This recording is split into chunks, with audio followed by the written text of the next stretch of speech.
The anime begins with Rudd fantasizing about his sister Manisha, till his party member Neen reminds the creepy Lilicon that they are at the guild. She asks him to show a bit of romantic interest in her, but he says no one is cuter than Manisha and tells her that he aims to find the secret treasure of the labyrinth, which is capable of granting any wish so he can cure his sister's disease. She motivates him by reminding him that they are only able to fight because he protects them, and she tells him to hold his head high because his absorb shield has the highest shield value ever. Just then, the popular hero Kiglas walks into the guild hall along with a set of twin adventurers named Lilia and Lily, and he introduces Rudd and Neen to the two new members of their party. Neen reminds him that the labyrinth rules only allow 6 members, so he tells Rudd that he is kicking him out of the party for being a useless tank. Neen tries to argue on Rudd's behalf, but Kiglas says he prefers the new members because they are evasion-type tanks who can do more. Rudd agrees and walks away, but Kiglas adds salt to the wound by taking his sword to make up for their shortage of profit from the previous day. A while later, Rudd is seated by a fountain, thinking about how broke he is, and he hears a party talking about their escort mission to a city named Karas, so he offers to follow them. When they realize he was formerly part of the hero's party, they accept him immediately, and he accompanies them on their journey. During the trip, Rudd stops their carriage when they hear a noise because he thinks bandits are about to attack, but it turns out to be a strange girl who has a magic crystal on her chest. Just then, a monster called a forest snake appears, and the party starts panicking because they know it has deadly venom, but Rudd uses a rage-baiting skill to grab its attention. The snake blasts him with its venom, but Rudd blocks until it throws him into a nearby tree.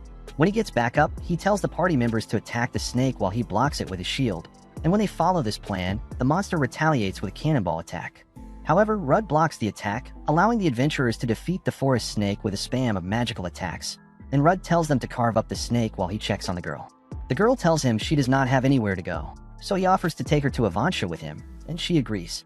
The next day, Rudd drops off the client, and the adventurers offer him a chance to join their guild, but he declines because his personal mission is to find a treasure to cure his sister. As Rudd walks along with the girl, he introduces himself to her, and she says she does not have a name, so he names her Luna. When they are camping that evening, some wolves try to attack Luna, but she easily takes them down using kung fu moves, and this makes Rudd realize that she is an illegally created homunculus. When he asks what skill she has, she says she has a skill named Identify. Rudd is shocked because the Identify skill is so rare that she is the only one in the world who possesses it at that time, and he asks her to identify his skills. She calls out his tank skills, which he is already aware of, and adds that he has a skill called Life Conversion, which enables him to convert the absorbed shield he has depleted into strength. He realizes that it is an offensive skill, and then Luna reveals that he has another skill called Shield of Sacrifice, which allows him to take the damage of others. Rudd realizes that he has been taking the damage of his former party without even realizing it, and he thanks Luna for her help. The next day, they arrive at Avansha. Luna notices that Avansha is a tranquil town, and Rudd says it is a nice place despite the fact that there is not much in the area.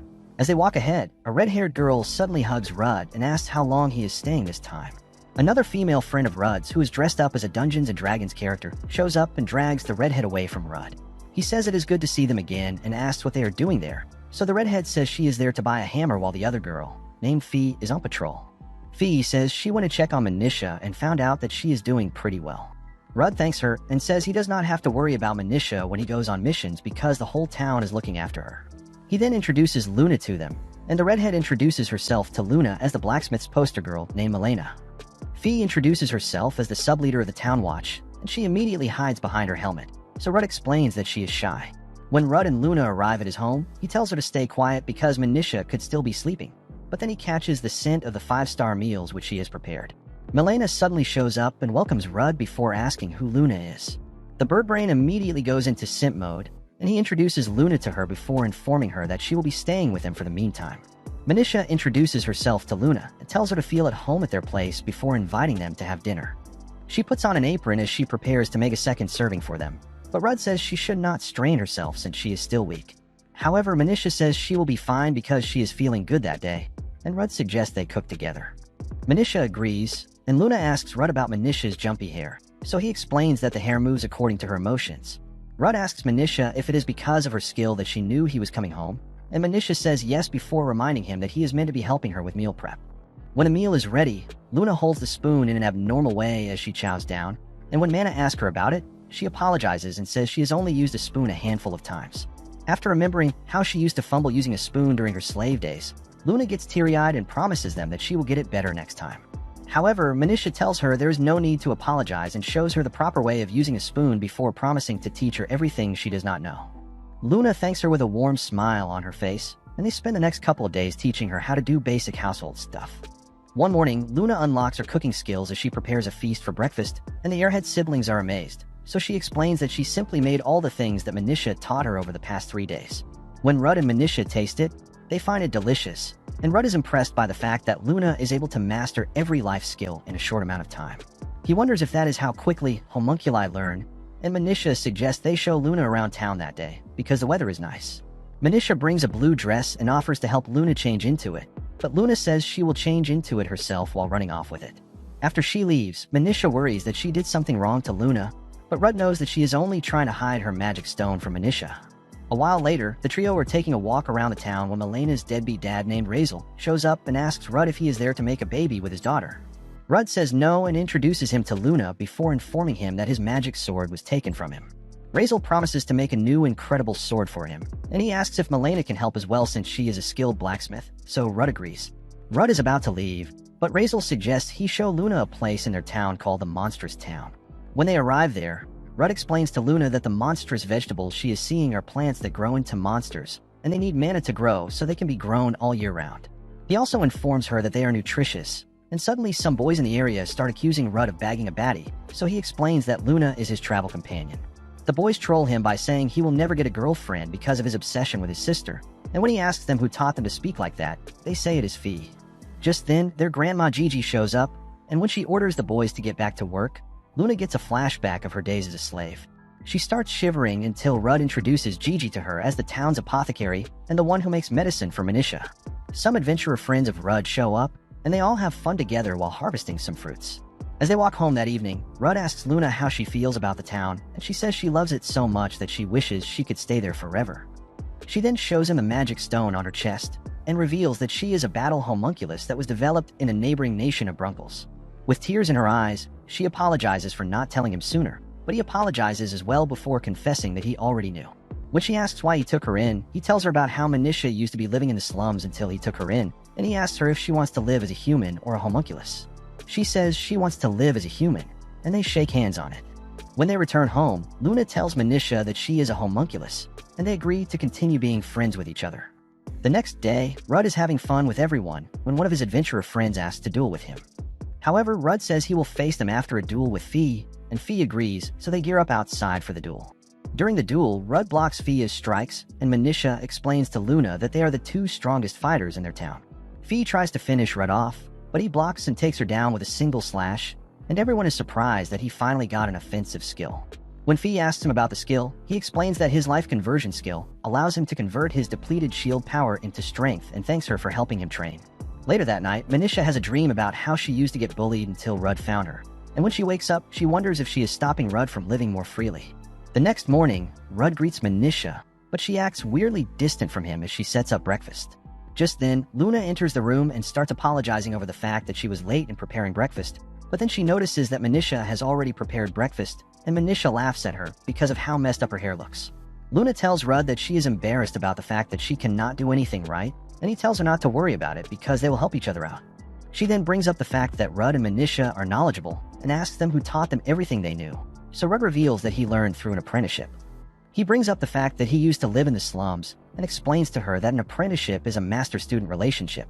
At the time, there was an effort by nobles to return people to the slums to have a proper life, and because of that, Rudd and the others were able to attend night school. Manisha starts remembering people accusing her of taking away Rudd's freedom again, and Rudd calls her back to reality before asking her if there is anything she needs. She says she does not need anything, so he walks away, and Luna starts getting worried about her. When they were in night school, Rudd was an incredible student who always achieved top marks, so everyone expected him to become the next president. However, Manisha spotted some girls in the corner talking about how Rudd decided to become an adventurer to cure her disease, and they said they felt sorry for him because Manisha was preventing him from doing what he wanted.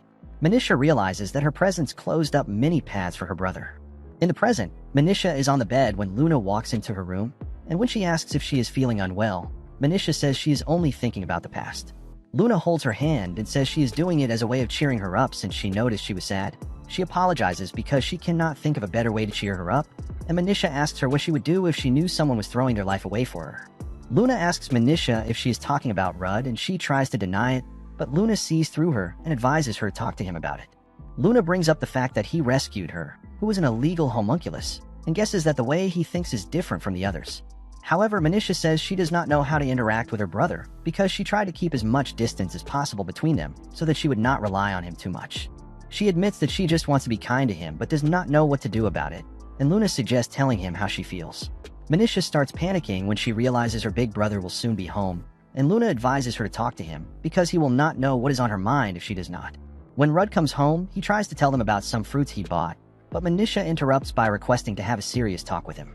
The pea-brain Lolita starts losing her nerve, but Luna calms her down by holding her hand, and she starts by asking Rudd if he is comfortable with his current life. Rudd says he is, and she wonders why he is saying that because she knows he would be happier if he chose another path instead. Manisha then asks why he saved her when she was abandoned, and Rudd says it was because she once saved him. This confuses Manisha, so he brings up how when they were younger, the people in the town used to treat him like a boogeyman because he was huge and ugly. However, Manisha never acted like she was scared of him, and this made him happy every time. Rudd says although he initially had doubts about living with her, he's sure he made the right choice because he loves the time he spends with her. These heartfelt words make Manisha cry, and she apologizes for assuming he was unhappy with their current living situation. Rudd says it is okay, but she suddenly hugs him, and they share an emotional brother-sister bonding moment. Afterwards, he thanks Luna, and she says she did not do anything, so Manisha explains that they would not have made up without her before thanking her as well. Just then, Neen shows up, and when Rudd asks what she is doing there, she says she is there to visit him since the church granted her some time off. She reveals that she is not a member of the hero party anymore because after Rudd left, the team kept failing to clear labyrinths until the party eventually disbanded. During one of the hero party's raids, the team was struggling against some monsters, and when Kiglas activated a sword skill named Life Burst, he noticed that he lost 1,000 points of his absorb shield. He realizes that his skills have gotten weaker ever since Rudd left, and his shield has been depleting faster than before. He manages to take down the monster, and the team suggests retreating, but the stubborn idiot chooses to continue the raid and ends up getting pummeled by a monster. He starts to panic like the sorry loser that he is until the rest of the party members grab him and run away. In the hospital, Kiglas starts blaming the party members for his own failures, so Neen sets him straight by pointing out that he is a reckless fool who is only looking strong because of the boost which Rudd gave him when he was around, and afterwards, everyone leave the party. In the present, Neen apologizes because she had no idea he was carrying them on the battlefield for so long, and Rudd apologizes as well for not realizing his skills earlier. Neen says she will be staying in Avancia for a bit, and Manisha tells her she can stay with him, but Rudd tells her Neen is a duke's daughter. However, Neen agrees to stay with him, so Rudd shows her to her room. Just then, Fee shows up and tells Rudd about a monster which is attacking the orchard. When they arrive there, they see a huge black wolf, and Neen expels its dark aura with her magic.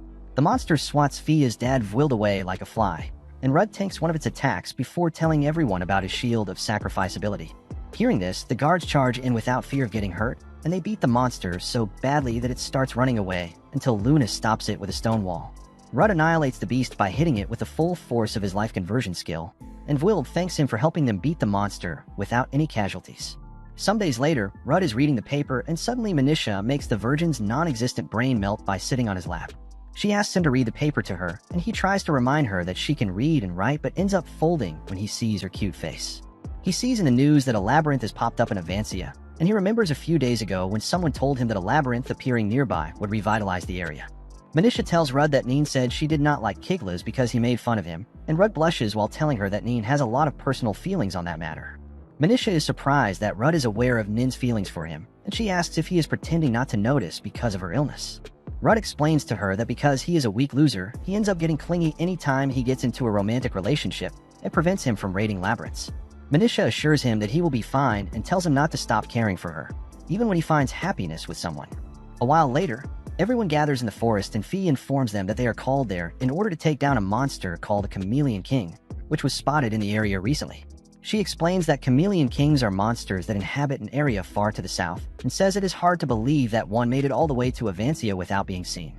Fee then says they need to investigate the reason for its appearance, and subdue it as well before instructing them to inform the guards if they find the entrance to the labyrinth which the Chameleon King came out of. Neen asks Rudd about his new sword, so he tells her that he contracted the skilled blacksmithing duo of Razel and Milena to make it for him and polish his shield as well. He also informs her that his sword has an enchant skill, and when Luna asks what enchant means, he explains that different elements can be used to change the magic stone's mana, thereby enchanting the weapon. He decides to give them a bit of a demonstration, and he explains that he can use magic of all elements but not well enough to be useful for attacks. He channels a little flame ball he creates into the mana stone, and this makes the sword transform into a powerful sword, and he explains that it can be used to target a monster's weaknesses. An ugly adventurer on the squad tells Rudd that the sword is wasted on him since he is an F rank, and Rudd identifies him as a C rank adventurer. The pompous idiot tells Rudd to go home, and Luna is ready to bounce on him, but Rudd tells her to calm down and says he prefers to be underestimated than overestimated. However, Luna says she does not like seeing him get mocked, and Neen tells him that people are only underrating him because he refuses to update his rank despite being strong enough to be named a knight by a saint like herself. This shocks the C rank idiot, so Neen informs him that Rudd refused her offer to raise his rank, and when he asks Rudd why, he explains that he does not want to raise his rank too much because he knows the guild would summon him if he did. Just then, the Chameleon King attacks them, and Fee blocks its heavy punches with her sword before pushing it back. Neen is surprised by this, so Rudd tells her that Fee is better than the average adventurer before charging in to face the monster. Using his provoke skill, he makes the monster direct all its attacks at him while he blocks with his shield, and this allows the others to spam it with attacks of their own. However, Rudd noticed that something was wrong because the Chameleon King was acting exactly like a tank, and just then, 2 more Chameleon Kings jumped out of some trees. One of them punched a knight to the floor before Rudd ran in front of them, and Fee started to lose her nerve, so Rudd reminded her that she was the leader.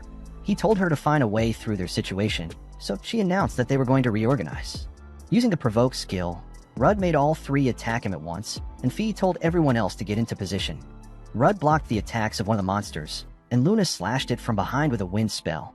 This created an opening for the C-ranker and his team to overwhelm it with attacks. When the second Chameleon King attacked Rudd, he remembered that fire was the creature's weakness, so he attacked it with his flaming sword, allowing Fee to land a finishing blow. The last Chameleon King tried to attack Rudd, but he blocked its blows and the girls blasted it with their best magic spells, allowing Rudd to finish it off. After the battle, the C-ranker apologized to Rudd, and the monsters suddenly vaporized, leaving magic stones on the ground. Rudd realized that they were dying just like monsters in a labyrinth, and Neen showed Rudd that there was a labyrinth in the area.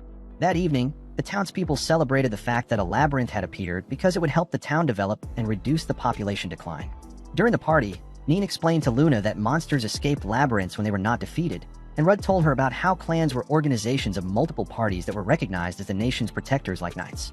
Some days later, Rudd met up with Neen while patrolling the town, and they were surprised by how many adventurers showed up in town. Meanwhile, A-rank adventurers named Boo and Gary were about to start fighting in town, but Rudd stopped them and told them to leave with their clans. They tried to attack Rudd, but he and Milena scared them so badly that they apologized instead. Both clans tried to recruit Rudd, but he rejected their offers, and a guard informed him that Vwild was looking for him. A while later, Vwild informed him that the ruler asked him to form a clan which would have Rudd as the leader since it was what the people wanted, but Rudd declined because he wanted to live a quiet life with Manisha. Vwild then presented him with a second option, which was to destroy the Avancia labyrinth, and Rudd was shocked because he knew it would halt the town's development. Vwild told him he did not have to make his decision immediately, and afterwards Luna told Rudd that Manisha was in critical condition.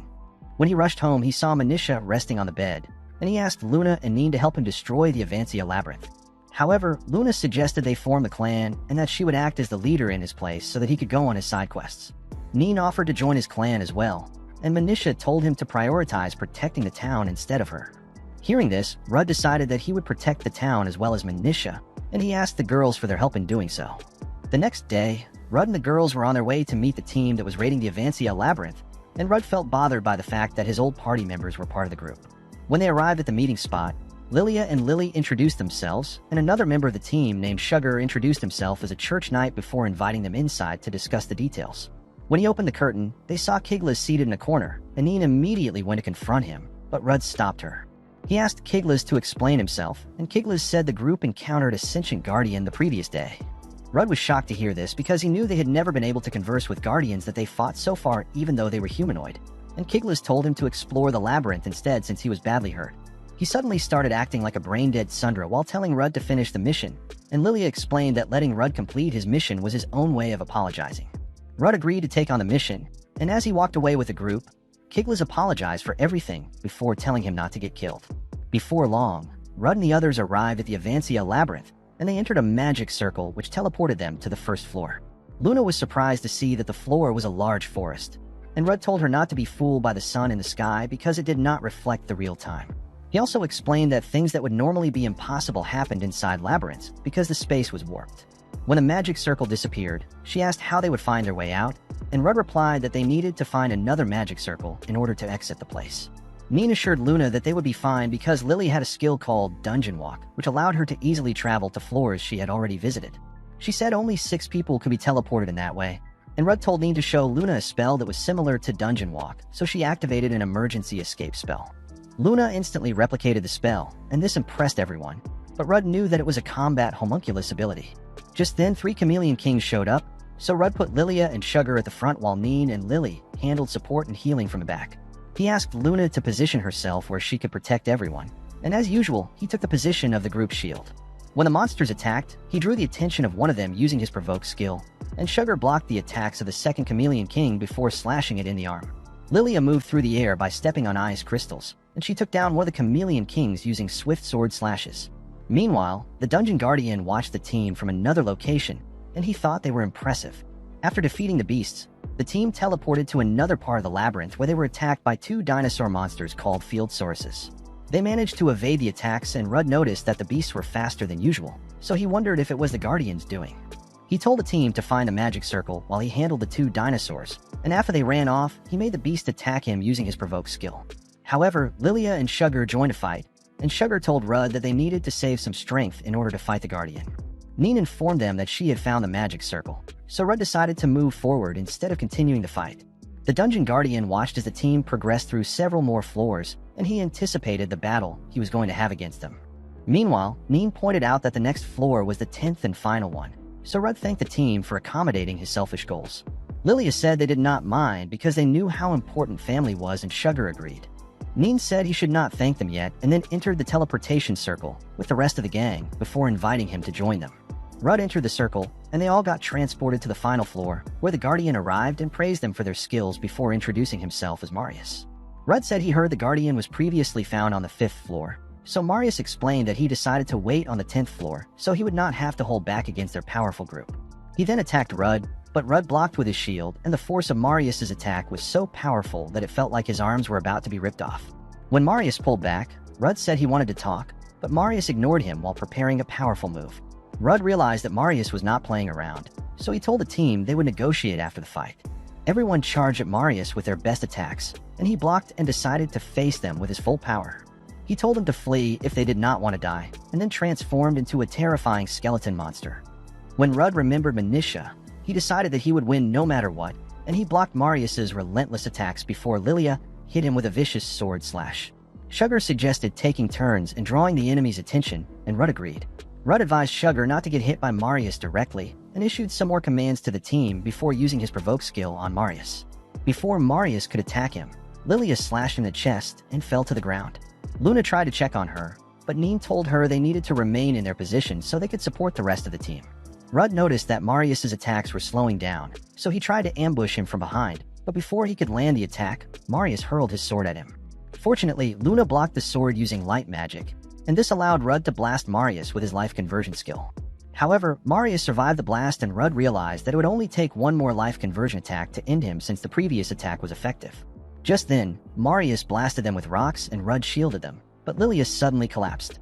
Marius sent Sugar flying with a critical hit, and when Rudd noticed how hurt he was, he told the team to retreat. However, the gang said they would not back down, and Rudd held back Marius while Lily and Lilia did a fusion to become Lilian. The team attacked Marius relentlessly, and this allowed Rudd to end the battle with a massive life conversion blast. Afterwards, Marius handed Rudd the secret treasure of the labyrinth and said it would make his wish come true if he infused it with his mana. He asked Rudd to finish him off, but Rudd said he wanted him to keep ruling the labyrinth, and the two of them became friends. When Rudd got home, he gave Manitia the secret treasure, and when she used it, it healed her of her illness. Seeing this, Rudd was so overwhelmed with emotion that he hugged her and started crying. Sometime later, Rudd was in the middle of town, and he noticed how crowded the area had become. He was about to start mediating fights again when Gary and Boo showed up, and he told them he had a request for them. When he returned home, Neen told Rudd that they needed to recruit more people to help manage the clan. Rudd agreed and pointed out that he could not push Manitia too hard because she was already handling office work. He previously tried to ask Lilia, but she told him she did not know enough to teach someone else and advised him to cooperate with other clans. She explained that he needed to form an equal alliance with other clans and said the other clans would decline unless he offered them something beneficial. In the present, Rudd said he told people that they drove off the Guardian because he wanted to protect Marius as well, and she told him he could use her to help promote the clan if their recruitment troubles continue. However, he refused and said she would not like it. Just then, Marius arrived and told Rudd that he wanted him to manage the labyrinth, but Rudd said he was too busy at the moment. He then asked Marius if it was alright for him to be wandering around so much despite being a labyrinth guardian, and he said it was not an issue. He asked if Marius had a grudge against humans, and Marius said he did not before asking him to help manage the labyrinth in exchange for his services. Rudd allowed him to become a member of the clan and asked him to tell him about managing the labyrinth, so he gleefully ran away. A while later, a bunch of adventurers were gathered outside the labyrinth, but Marius took Rudd through a dark portal, which led them to a special floor in the dungeon, which was basically the manager's office. Marius explained that the lake at the center of the floor displayed the interior of the labyrinth and allowed him to manipulate the dungeon. He said they could spend points to create and replicate monsters, and when Rudd asked if the points increased on their own, Marius said they could gain points over time by depleting the absorb shields of adventurers. Rudd realized that he could gain points if his absorb shield suffered massive damage, so he asked Marius to show him how it worked. When Rudd asked if he could only replicate goblins, Marius said the monsters he could replicate included goblins, axe orcs, chameleon kings, and field sauruses.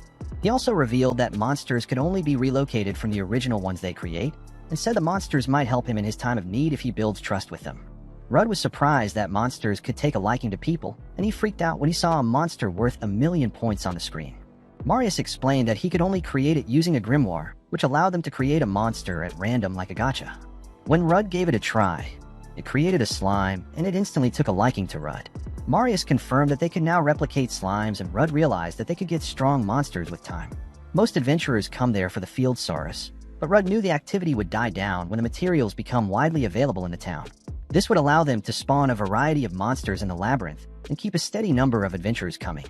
Rudd knew they would also help him manage his clan, and the slime monster suddenly sent him flying with a jab. Rudd thanked the slime for giving him the idea and promised Marius that he would take over as manager of the labyrinth. He asked Marius to manage the labyrinth for a while longer, while he thought of the kind of labyrinth they needed to make in order to attract more adventurers, and Marius agreed. When Rudd asked what to do about the slime, Marius suggested taking him home. When Rudd arrived home with the slime, Luna tried to protect Manisha from it, but Rudd said it was their new pet, so Manisha suggested giving it a name. Rudd named him Lime, and everyone loved the name. Elsewhere, Boo and Gary informed the leaders of their clan that Rudd's clan wanted to form an alliance with them, and they decided to send him an invitation to a ball, which they would be holding soon. Several days later, Rudd and his team arrive at the town of Khaled, and Rudd informed Marius that they received invitations to the ball from two clans named Black Dragon Fong and White Tiger Claw. When Rudd first told the team about the invitation, Neen asked what the catch was, and Rudd said the guilds refused their request to form an alliance, but said they would consider it if their clan served under them. He also revealed that they requested to have Neen in exchange for their cooperation since she was a famous saint, and Neen said she would never leave their clan, so Rudd said he would reject their offer. However, he said he would attend their ball because he could not pass up the chance to speak to the leaders of two high-ranking clans, and Marius revealed that he saw a dungeon with a sentient labyrinth like himself, which was called the Khaled Labyrinth. Rudd realized that if he raided that dungeon and got another miracle stone, it could completely cure Manisha of her illness, so he decided to try his hardest to form an alliance with a clan so he could gain the treasure. That evening, the squad dressed in their party clothes and went into the ballroom. While they were there, they feasted on some elite meals until the sub-leader of the Black Dragon Claw, Ike, took the stage alongside the sub-leader of the White Tiger Claw, Cynthia. They invited Neen to the stage as a special guest, but Rudd accompanied her there to complain that they were ignoring the fact that she was in his clan. When they asked Rudd who he was, he introduced himself to them as the leader of Nin's clan, and Ike revealed that he was the one who told Kiglas to kick him out of the hero's party. Ike trash-talked Rudd and offered Neen a spot in his clan. Cynthia tried to ask for Neen as well, but Rudd said he would not let them have her and revealed that he came there to form an alliance. Ike said he could not trust a tank, but Neen loudly revealed that Rudd was the strongest tank. Rudd then grabbed the mic and announced that his clan would conquer the Khaled Labyrinth, which not even their top clans could raid. Just then, the leader of the Black Dragon Fong clan, named Gosh, showed up and shook hands with Rudd. Rudd could tell from the handshake that he was incredibly powerful, and Gosh said he would form an alliance with him if he could clear the labyrinth. He handed the mic to the White Tiger Claw leader, Little, who also agreed to align with Rudd if he could clear the labyrinth. After the ball, Neen thanked Rudd for protecting her, and Rudd decided that he would clear the Khaled Labyrinth no matter what. Afterwards, he met up with Lily, who dragged him into a room and looked as though she was ready to make all his dreams come true. She asked him to help her tie the strings in the back of her dress, which had come loose, so he fulfilled her request. When he finished, she thanked him and said she wanted to surprise her sister with some tea. Rudd was about to start heading back, but Lily stopped him and said she needed to ask him something. She said she was impressed by how he boldly stated his intentions at the ball, because she was too weak to tell anyone what she wanted to do. When Rudd asked what she wanted to do, she said she wanted to learn to support herself and explained that she never had to worry about anything when her sister was around. She had been a fool since her early years who always made mistakes, but Lilia protected her, and because of this, she saw her as a perfect girl who was capable of anything. Lily said even when they fight, all she does is support her from behind, and Rudd said it was because she was a skilled mage, but she said her sister could use magic as well, despite being a close-range fighter. She also revealed that Lilia was always the primary personality when they fuse, and said she had never fought by herself before. She once again told Rudd that she wanted to learn to take care of herself, and Rudd realized that she found it hard to tell Lilia she wanted to be more independent because of how close they were. Like a true king, he told her she could cause him all the trouble she wanted, and she literally started jumping as she expressed how excited she was to ask for his help again. However, she tripped, and when Lilia walked into the room, she saw them in a strange position. Rudd tried to explain that it was an accident, but Lilia angrily demanded that he come to the roof with her. When they got there, he thought he was about to be pushed off, but Lilia said it was fine because she knew he would never do anything to hurt someone's precious sister.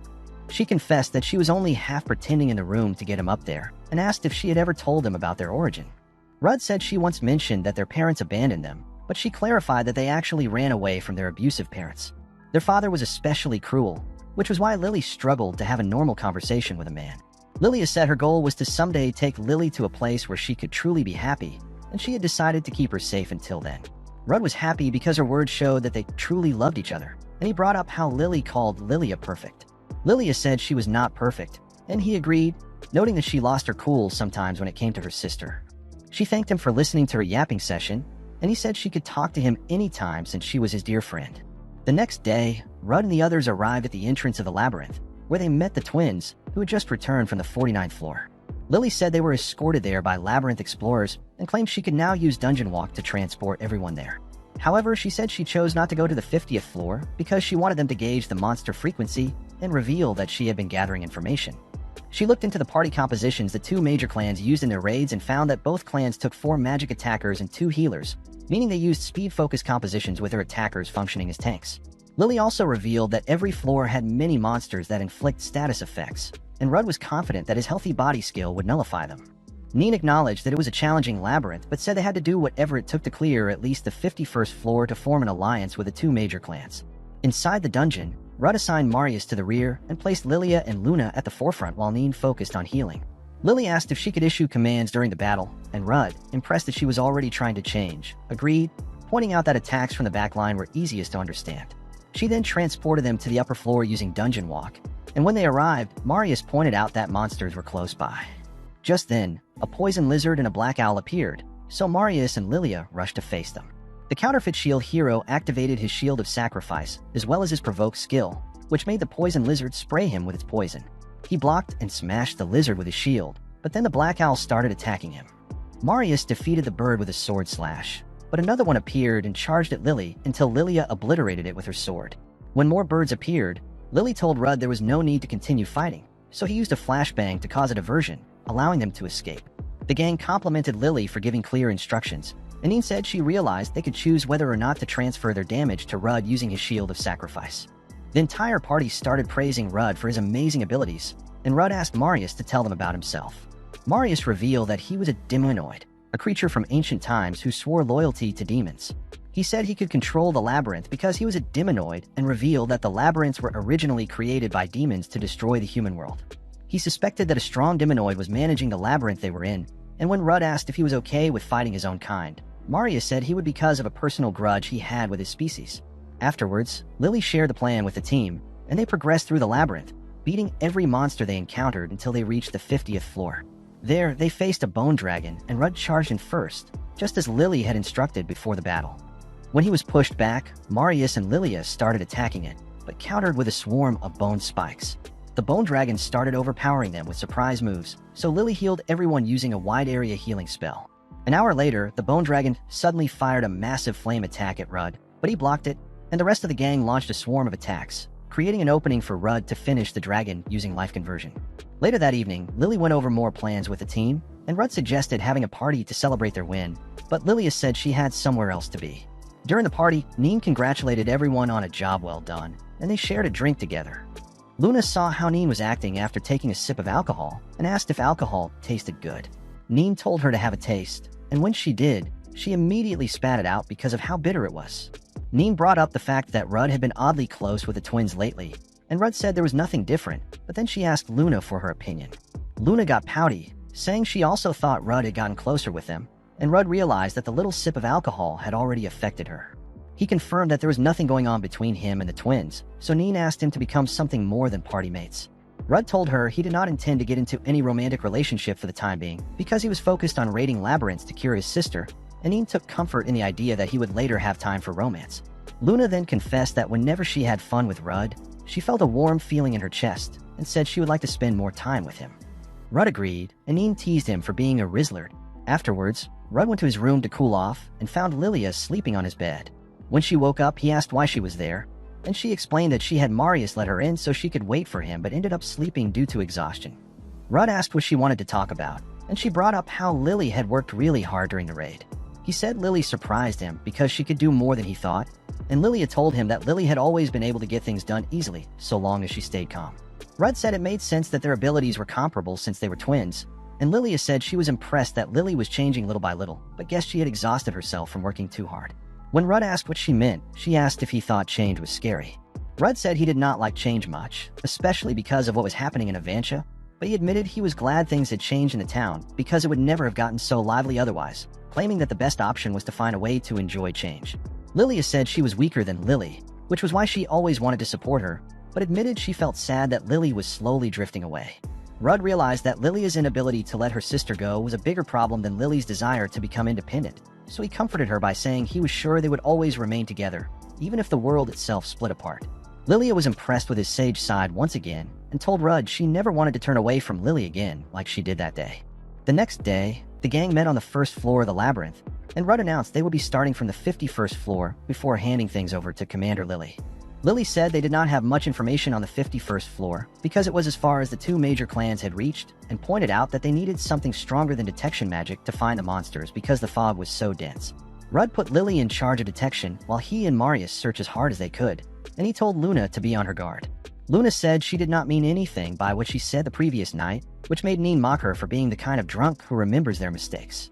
Afterwards, Lily used Dungeon Walk to transport them to the 51st floor, and when they arrived, they noticed the dense fog was interfering with their detection magic, so Rudd asked Luna to clear it using wind magic. Luna attempted to do so, but it had no effect, and Marius explained they could not clear it because the fog was magical. Rudd then used his monster sensing ability, and when he detected a beast nearby, he used his provoke skill to bait the monster into blasting him with water magic. Suddenly, muddy hands started grabbing everyone, and Luna managed to push the monsters back. After sensing more monsters, Rudd instructed everyone to run in a particular direction, and when they did, he was attacked by monsters called Sahajins. He blocked their attacks, and Marius arrived to aid him. Everyone learned to detect the monster's mana as Marius suggested, allowing them to defeat the Sahajins. Afterwards, Rudd gathered the materials from the Sahajins, and the team feasted on Saj and barbecue. When they reached the boss room, they encountered a dark skeleton with 3 floating crystals. When Rudd charged at it, the skeleton countered with a swarm of attacks. When Marius and Lilia tried to ambush it, it blocked with a barrier, allowing Rudd to push it back with his shield. However, the skeleton countered with a strange spell that made Lilia attack Marius. She yelled at them to stop hurting Lily, overwhelmed by memories of her abusive household. Neen said she needed to heal the others affected by status effects. First, Rudd destroyed one of the skeleton's crystals using life conversion and pinned Lilia to the ground. As she struggled, he realized she was seeing visions of her past trauma, so he told her no one was there to hurt them anymore. She snapped back when Rudd promised to protect her and Lily no matter what, and he said more calming words before rejoining the fight. He attacked the skeleton relentlessly until he realized it could not block magical and physical attacks at once.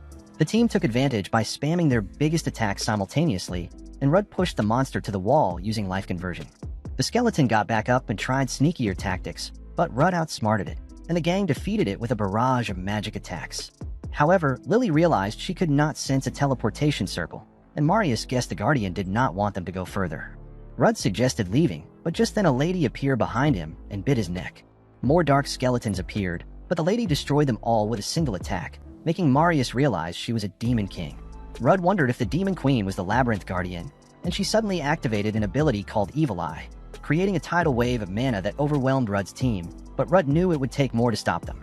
The Demon Queen was surprised they were not afflicted with status effects, and complained that divine skills were a nuisance. Rudd asked if she was the Guardian, and she confirmed it before asking if they were afraid. He said he was not because she was adorable, and she laughed, appreciating the compliment. However, Marius informed him the Demon Queen had lived for over 3 centuries, and she yelled at him to shut up while blasting him with wind attacks. She called Marius a failure of a Demon King, but Rudd blocked her attacks, telling her not to attack his friend. The Demon Queen said the failure had aligned himself with humans, but Marius said he was only acting out of hatred for Demon Kings. She told him to stay out of the way as he was merely cannon fodder, but Rudd said she was dealing with the entire team. The Demon Queen was baffled, knowing their individual strength did not match hers, and Rudd explained that humans formed parties to make up for their weakness. She introduced herself as a Mon and unleashed her dark aura. Rudd charged with his Shield of Sacrifice, blocking her tornado attack, and used his Provoke skill to draw her attacks while Marius and Lilia charged in. She kicked both swordsmen away, and Luna and Lily blasted her with flames, but she deflected them with a whirlwind. Rudd told Neen that even with his Provoke skill, she did not direct all her attacks at him, and Amon bragged about their worthless attacks, so Rudd charged again. She dodged with wind magic, but Neen hit her with gravity magic, and Lilia moved in for a finishing blow, only to be kicked away again while Marius was sent flying with a flick. Rudd charged with his Provoke skill, and Amon stopped him with wind slashes, creating an opening for Lily to blast her from behind with flame magic. Amon deflected the flames, so Rudd used a flashbang to distract her while Marius and Lilia landed brutal slashes to her stomach, causing her mana to burst out in a huge whirlwind. Within the tornado, Amon apologized for underestimating them, and Neen healed the team, pointing out she was stronger than any monster they had faced. However, everyone expressed motivation to keep fighting, and Rudd decided they would all attack at once when the storm vanished. Just then, Amon transformed into a giant wolf, which Rudd identified as a Fenrir, and he asked Marius if he could transform too, but Marius said doing so would make him attack both friend and foe.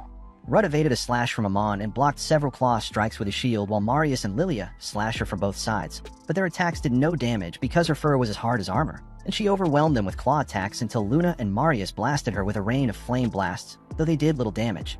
When she charged again, Rudd noticed her attacks had gotten stronger. Just then, Marius cut Amon's arm open with a sword slash and apologized for taking too long to build power, but Rudd said it was perfect because he cut through her armor, and Amon attacked again. Rudd managed to block, and Lilia used a dual-wielding sword skill she learned from Kirito to brutally slash Amon's head. Amon tried to run, but Lilia stopped her by stabbing her in the back and landing 2 more solid hits. Rudd activated his Provoke skill, making Amon charge at him. As he blocked her claw, he observed her movements had slowed, but she suddenly attacked with more vicious wind magic. Marius tried to slash her again, but the wind pushed him back, and Rudd realized the stone on her forehead activated a powerful wind barrier. Lilia instructed Neen to cast a dispelling spell while everyone else attacked at once, so she began chanting while the team charged. Rudd was slowly overwhelmed by Amon's wind, but stood strong until Neen dispelled the barrier. Amon tried to run, but Luna blocked her path with a flame blast, and the sword duo began ripping her to shreds. Marius signaled Rudd to make his move, so he slashed her with life conversion, but Amon countered with a massive wind spell that overwhelmed him. He tanked the attack, but they noticed the sword duo had passed out. A wounded Amon landed on the ground, so Rudd told Luna and Neen to heal them, because they would die if hit by another wind attack. Neen warned Rudd it was too dangerous since his absorb shield had shattered, but he said he could still fight using his tank skills and reminded her he was the only one who could stop Amon's attacks.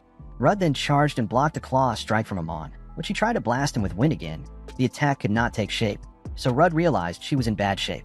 He was about to suggest retreating, but Lily said they could keep fighting and came up with a plan involving herself switching to an attacker after fusing with Lilia. Rudd endured Amon's attacks until Lily finished the fusion and started attacking the beast.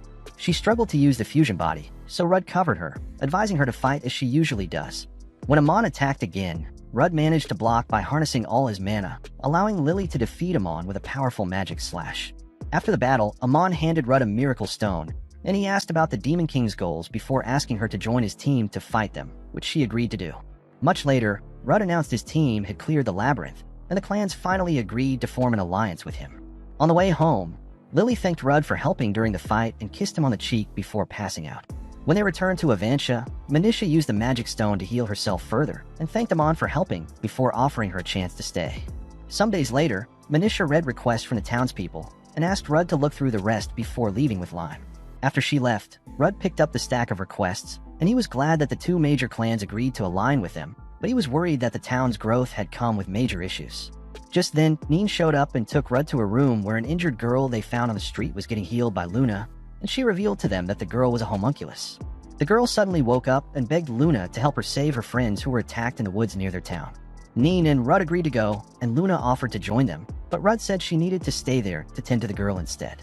As they rushed through the forest, Rudd realized that the path ahead led to the labyrinth, and he wondered how monsters got out of it when he was handling its management.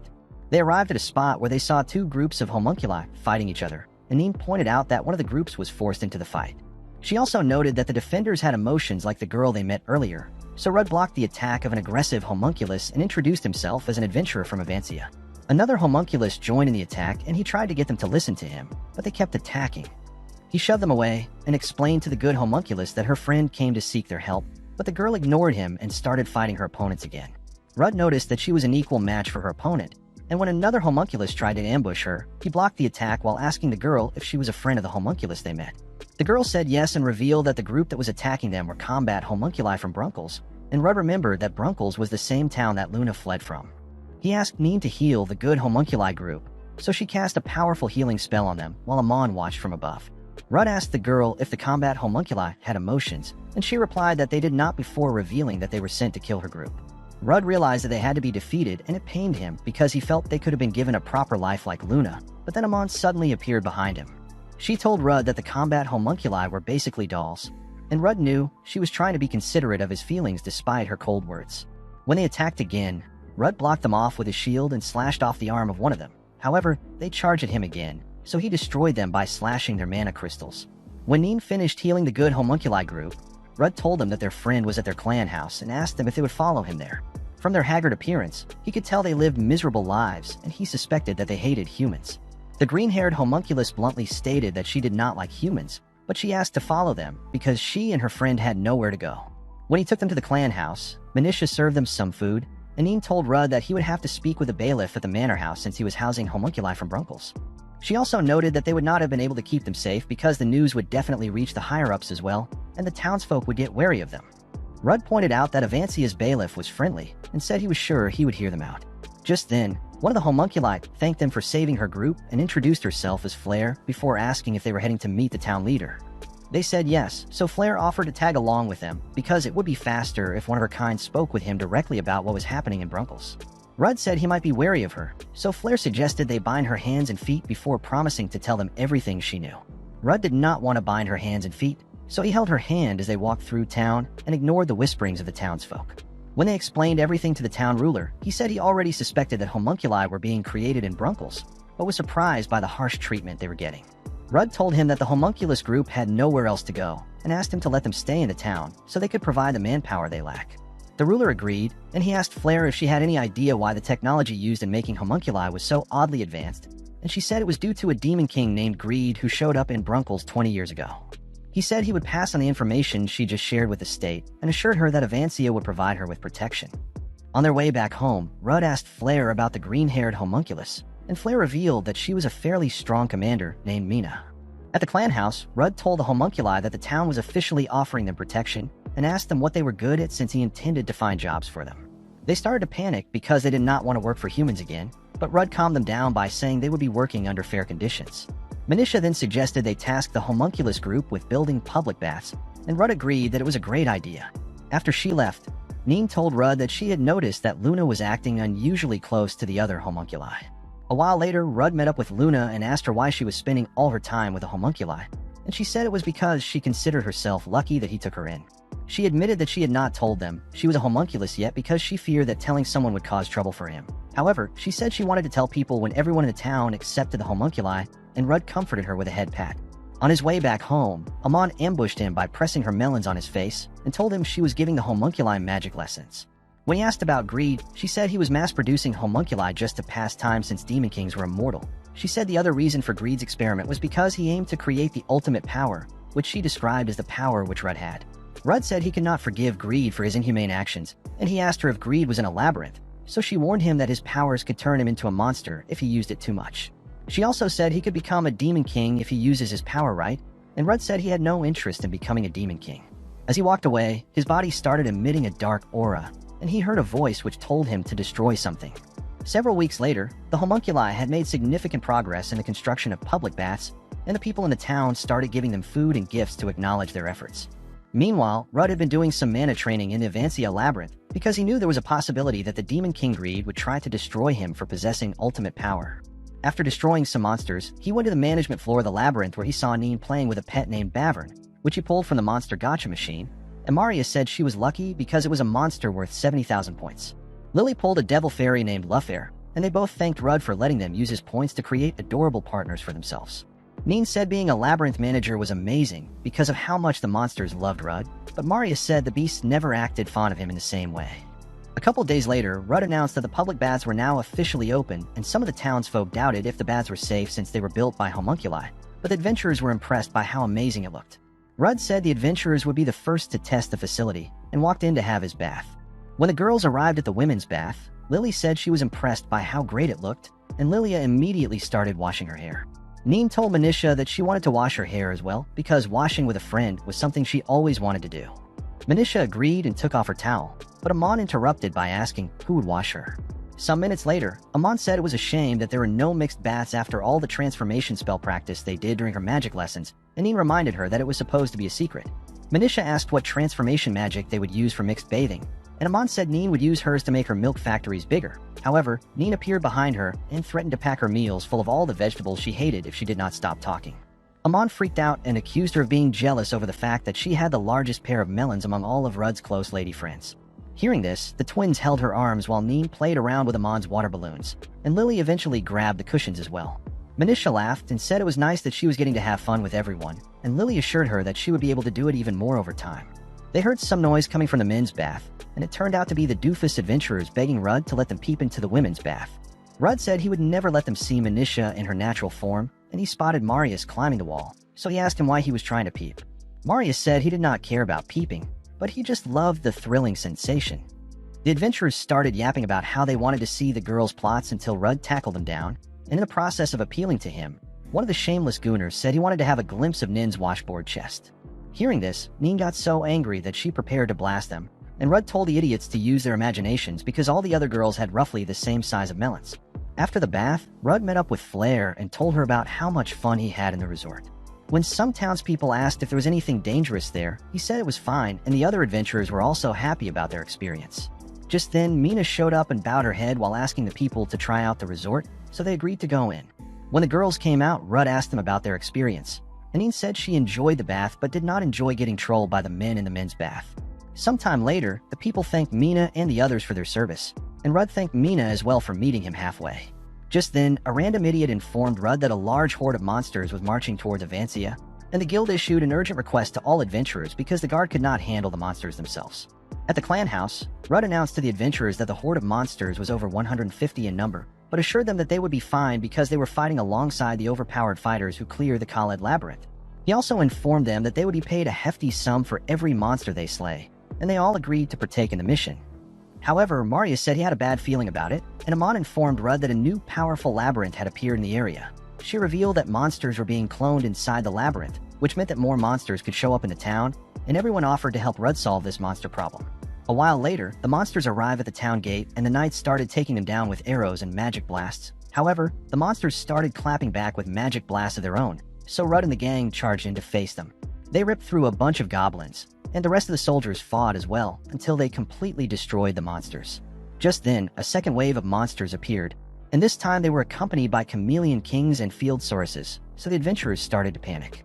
However, the chameleon kings and field sauruses started attacking the enemy monsters because they were actually copies of the Avancia labyrinth monsters, which Rudd tasked Bavern and Lufair with creating.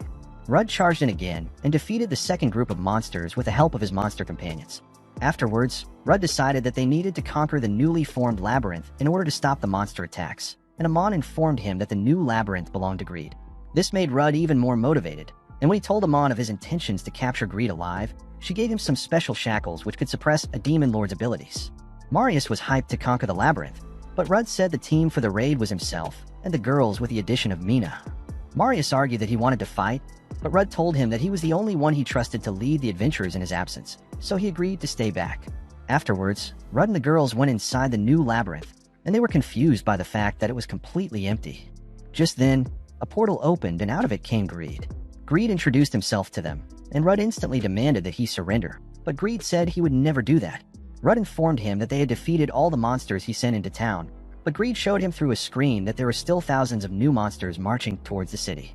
Rudd was stunned, but he put on his poker face while telling Greed that it was impossible to conquer Avancia with the forces he prepared. However, Greed said it was not impossible because he had unlimited points which he could use in summoning the monsters, and Rudd boldly claimed that they would defeat him and destroy the labyrinth before that happens.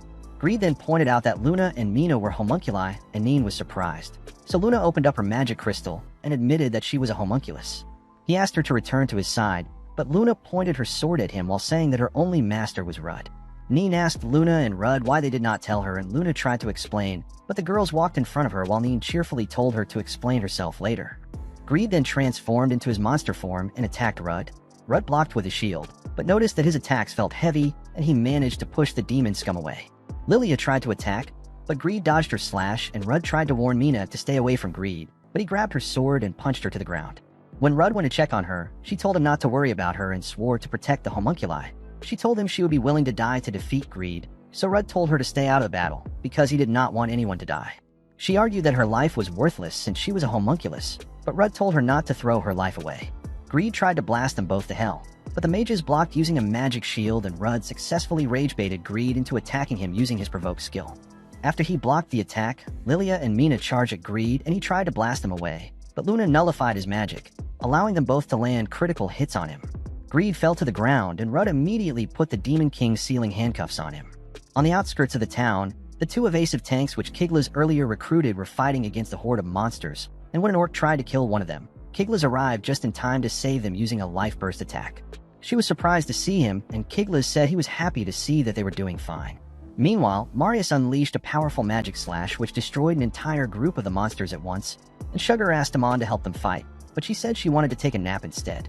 However, he grabbed the donut she was eating and reminded her that Manisha promised to reward her efforts with more sweet donuts. Hearing this, the lazy dragon queen finally joined the fight, and she unleashed a light spell, which initially looked goofy but ended up annihilating all of the monsters in front of her. Back at the labyrinth, Rudd decided to take Greed back into town with him, but when he approached him, he saw a magic crystal in Greed's chest. Just then, a powerful dark mass appeared behind him. He barely managed to block its attack before parrying it into a wall. Out of the dark mass came the real Greed, and he explained that the Greed they fought previously was a homunculus he copied his powers into. He once again introduced himself and transformed into his Demon King form before firing a magic blast at Rudd. Rudd blocked with his shield, but the force of the blast pushed him back. Rudd charged at him, but Greed appeared behind him and kicked him into the ground. Greed tried to attack again, but Neen protected Rudd with a rain of light magic blasts, and the twins did their fusion before charging at the Demon King. Greed blocked their swarm of attacks, and Mina tried to attack him, but he evaded her attack as well. Suddenly, Greed switched to an even higher gear and he charged at Rudd like a madman, but Rudd managed to block his explosive attack. Lily held off Greed while Rudd prepared his ultimate attack, and when they gave him the signal, Rudd charged at Greed with his provoke skill. Greed put the twins down with a tornado spell, but this created an opening for Rudd to land a life conversion hit on Greed. However, Greed appeared unscathed and kicked him into the corner. Rudd tried to land another life conversion slash, but Greed knocked him down with a powerful punch and defeated the rest of the team in the blink of an eye. Luna charged at him with a dagger, but Greed stopped her with a brutal knee strike and started choking her out in an attempt to surpass his limits. Rudd unleashed all of his mana at once, and this made him snap. He suddenly punched Greed into the wall, and Neen was terrified when she saw the terrifying red aura emanating from his body. In this berserk form, Rudd started pummeling Greed until Neen smacked him back to his senses. Rudd realized that he was temporarily taken over by his own mana, and just then his mana took over his body once again. He remembered Amon's words and fear that he would transform into a monster, but he ended up suppressing his mana again thanks to Neen. Rudd then picked up his shield, and Greed started bragging about how he would destroy their city. Rudd told Neen to cast healing magic on him repeatedly while he puts everything he has into a single attack, and she agreed to do so. He then activated his shield of sacrifice, and this enhanced all of the soldiers on the battlefield. He told Greed that he was the world's strongest tank and annihilated him with a life conversion slash. Afterwards, Rudd and the girls returned to Avancia, and they reunited with everyone in the town. Rudd praised the warriors for their efforts, and the entire town celebrated him like a war hero.